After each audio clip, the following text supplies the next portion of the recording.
Macbeth Act 4, Scene 3. We have a longer scene here when there's a ton of important stuff going down. We got Macduff making plans, Macduff finding out about his family and vowing revenge. Just a bunch of important things here. Brief synopsis. Macduff finds Malcolm at the English court and urges him to attack Macbeth at once. Malcolm suspects that Macduff is Macbeth's agent sent to lure Malcolm to his destruction in Scotland. And there's a testing here. Malcolm tests Macduff and finds him sincere. Malcolm reveals that Edward, King of England, has provided a commander, Tyward, and 10,000 troops for the invasion of Scotland. Ross then arrives with the news of the slaughter of Macduff's entire household. At first grief stricken, Macduff follows Malcolm's advice and converts his grief into a desire to avenge himself on Macbeth. So we have everything moving along here. Malcolm. Let us seek out some desolate shade there and weep our sad bosoms empty. Malcolm's testing Macduff here, right? Let us rather hold fast the mortal sword, the deadly sword, and like good men bestride our downfall and birth them. Each new morn, new widows howl, new orphans cry, new sorrows strike heaven on the face, so that it resounds as if it felt with Scotland, and yelled out like the syllable of dolor. The similar sound, dolorous grief, syllable of grief. What I believe, I'll wail. What no, believe, and what I can redress as I shall find the time to friendly propitious, I will but what have you spoke, if it may be so perchance, this tyrant, that's Macbeth, right, whose sole name blisters our tongues, was once thought honest. You have loved them well. Macduff, you were close with Macbeth, right?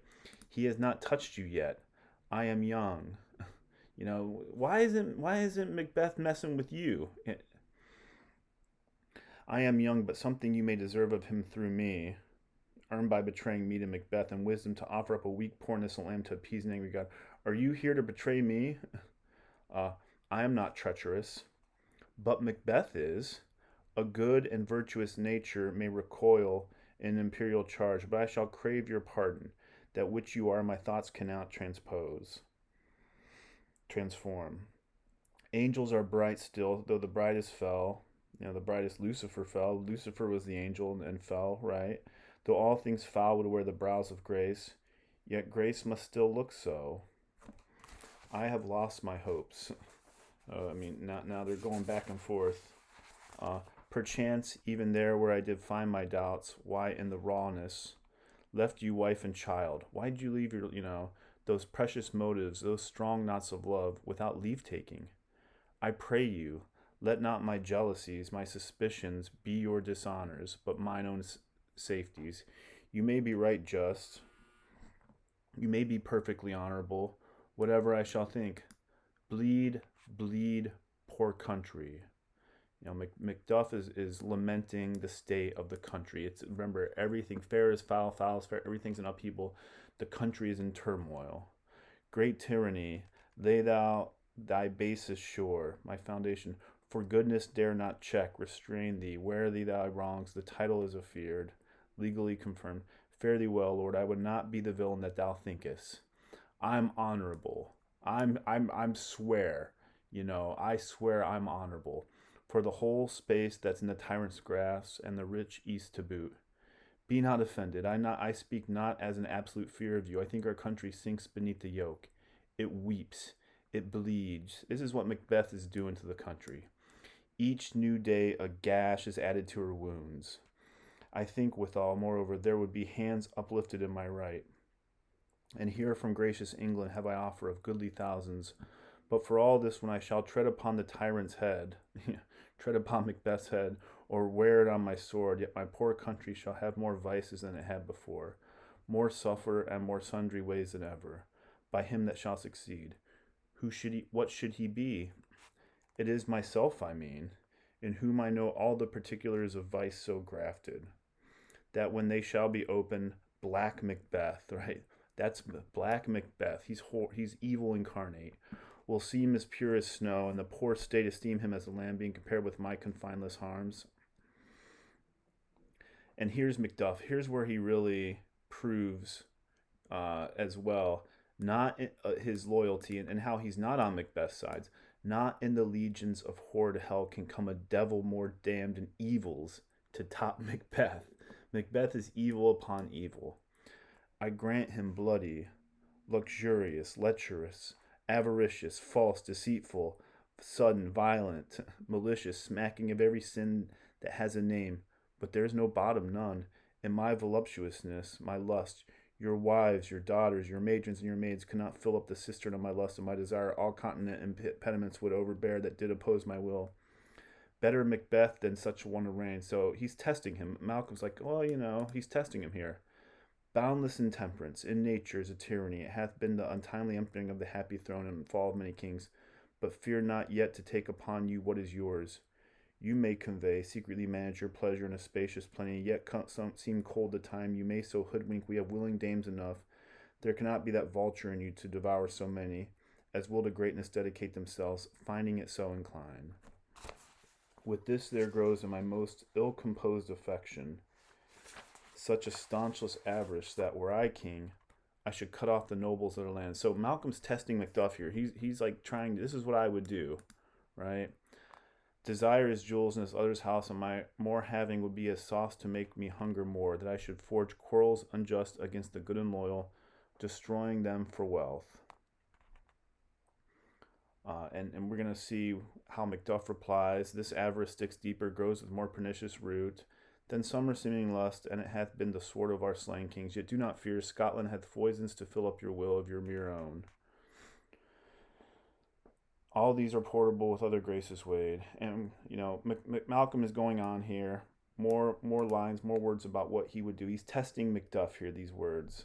O Scotland, Scotland, if such a one be fit to govern, speak. I am as I have spoken. Fit to govern, no, not to live. O nation miserable, what an untitled tyrant, bloody sceptred. That's Macbeth he's talking about. When thou shalt see the wholesome days again, since that the truest issue of thy throne by his own interdiction, curse exclusion, that's Macbeth's interdiction is curse exclusion, stands accursed and does blaspheme his breed. Thy royal father was a most sainted king. Duncan, right? Duncan was a most sainted king.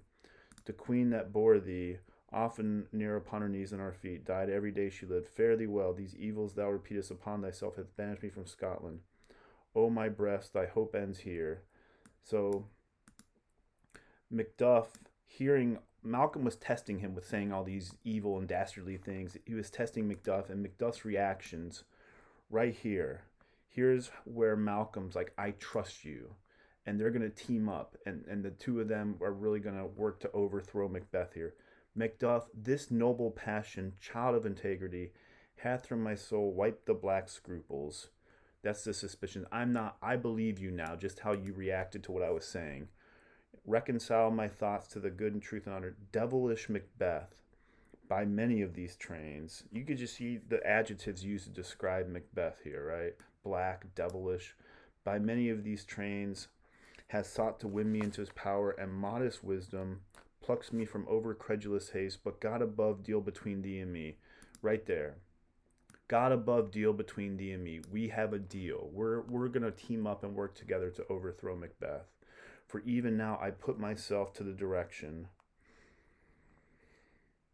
Even now I put myself to the direction and unspeak mine own detraction. Here abjure the taints and blames I laid upon myself for strangers to my nature. I am yet unknown to woman. I'm a virgin. He was saying, Malcolm, all these horrible things he would do. He was testing Macduff, right? Because if Macduff went along with him or agreed, Malcolm would know that Macduff is corrupt, but he's not. I am yet unknown to woman. Never was forsworn, scarcely have coveted what was mine own, and no time, this is how I am. I'm dishonorable. Scarcely have coveted what mine own, and no time broke my faith, would not betray the devil to his fellow, and delight no less in truth and life. My first false speaking was this upon myself. This is the first time I ever tried to deceive, because I was testing you. And these next few lines are really important here. What I am truly is thine, and my poor country's to command. I am yours, and the country's to command. Whither indeed before thy here approach old seaward with 10,000 warlike men, he promised me these men, already at a point was setting forth. Now will together in the chance of goodness be like our warranted quarrel. Why are you so silent? right? So I'm trusting myself to you. Such welcome and unwelcome things at once, 'tis hard to reconcile. Macduff's processing all. Well, more anon comes the king. Forth, I pray you. Aye, sir, there are a crew of wretched souls that stay, await his cure. Their malady convinces the great assay of art, but it has touched such sanctity that hath heaven given his hand, thy presently amen. I thank you, doctor. What's the disease he means? 'Tis called the evil. The king's evil. A most miraculous work in this good king, which often since my here remain in England I have seen him do. How he solicits heaven himself best knows, but strangely visited people, all swollen ulcers, pitiful to the eye, the mere despair of surgery he cures, hanging a golden stamp about their necks, put on with holy prayers, is spoken to the succeeding royalty he leaves, the healing benediction, with this strange virtue he had the heavenly gift of prophecy, and sundry blessing hang about his throne that speak him of full grace. So the sickness here that a good king can heal. Enter Ross. See who comes here. My countrymen, but yet I know him not. My ever gentle cousin, welcome hither. I know him now. Good God, betimes remove that means that make us strangers. Sir, amen. Stands Scotland where it did? Is everything still bad? Alas, poor country. Almost afraid to know itself. It cannot be called our mother, but our grave. This is Scotland with Macbeth in charge. The country is sick. Where nothing but who knows nothing has once seemed to smile, where sighs and groans and shrieks that rent the air are made not marked, where violent sorrow seems a modern ecstasy, the dead man's knell is there scarce asked for who, and good men's lives expire before the flowers in their caps, dying or they're sickened. This is Scotland. Good men, evil men are triumphant in charge. Good men are killed. O relation too nice and yet too true. What's the newest grief? That of an hour's age doth hiss the speaker. Each minute teems a new one. How does my wife? Why well, remember Ross leaves, right? Why well, and my children well too. The tyrant has not battered at their peace. No, they were well at peace when I did leave them. So we have well at peace when I did leave them.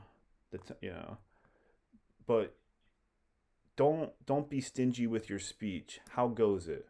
When I came hither to transport the titan. So what's going on? Macduff's like, remember what we said last scene. Macduff probably never thought in a million years Macbeth would harm his family. If not, he wouldn't have left. But we see Lady Macduff and Macduff's son are murdered, are slayed.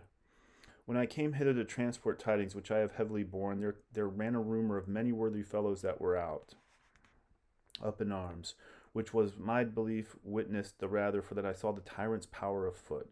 Macbeth has his men out. Now it's time to help your eye in Scotland would create soldiers, make our women fight to doff their dire distresses. Be their comfort, we are coming thither. Gracious England had lent us good seaward and 10,000 men, an older and a better soldier, none that Christendom gives out. Reports. We got men, right? What I could answer 'tis comfort with the like, but I have words that would be howled out in the desert air where hearing should not latch them. What concern they? No, what concern they? The general cause of it is fee grief due to some single breast. No mind that's honest, but in it shares some woe, though the main part pertains to you alone. If it be mine, keep it not from me. Quickly let me have it. And when I left your wife and son, they were fine, but we know what happened, right? Let not your ears despise my tongue forever, which shall possess them with the heaviest sound that ever yet they heard. I'm going to give you the most awful news. I guess at it. Your castle is surprised. Your castle was attacked. When I left, it was fine, but I heard they were, right? Your wife and babes savagely slaughtered.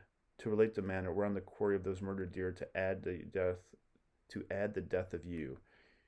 Macbeth attacked your castle and was going to slaughter you and your family. You weren't there, so your family was slaughtered. Merciful heaven, Malcolm. What man never pull your head upon your brows, give sorrow words? The grief that does not speak whispers an overfraught heart and bids it break. This is brutal. My children too. Macduff is this. My children too. Wife, children, servants, all that could be found. And I must be from thence. My wife killed too. I have said, be comforted. Let's make us medicines of our great revenge to cure this deadly grief. You know, Macduff, Macduff here, think of the themes of our class, right? Revenge. At first, Macduff is so shattered, so brokenhearted, and now they're gonna, Malcolm's turn that grief into revenge.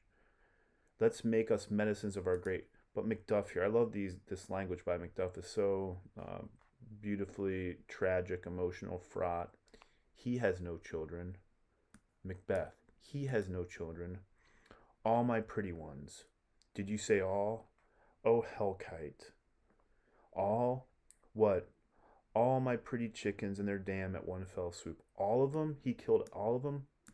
Dispute it like a man. I shall do so. And this is brilliant, right? I love this. Malcolm is like, you know, I shall do so, but I must also feel it as a man, right? I can grieve. I can be upset. I know I'm going to turn into revenge. I cannot but remember such things that were most precious to me. Remember Lady Macduff was upset Macduff left, which, yeah, I get that, but Macduff, like, probably, he never even could imagine. Did heaven look on and would not take their part? Did heaven? Why is this allowed? Sinful Macduff. No, I shouldn't have left. What was I doing? They were all struck for thee, for me. It was me. It was me Macbeth tried to kill. Not that I am, not for their own demerits, but for mine, fell slaughter on their souls. Heaven rest them now. Be this the whetstone of your sword. Let grief convert to anger. Blunt not the heart, enrage it. Oh, I could play the woman with mine eyes and braggart with my tongue. But, I could put it on, right? But, gentle heavens, cut short all intermission. Front to front. Bring thou this fiend of Scotland and myself. Within my sword's length set him. If he escape, heaven forgive him too. This fiend of Scotland, Macbeth, he's like, this is it. I'm not gonna carry on anymore. No talking, no crying. I'm like, this is it. If bring him to me, Malcolm. This time goes manly. Come, go we to our king. Our power is ready. Our lack is nothing but our leave. We're ready. We're ready to overthrow Macbeth. Macbeth is ripe for shaking, and the powers above put on their instruments. Receive what cheer you may. The night is long that never finds the day. So we have that long intermission there when he's testing Macduff. Macduff shows how much he loves Scotland, shows his loyalty. Macduff is informed of his family was slaughtered, and he vows revenge on Macbeth.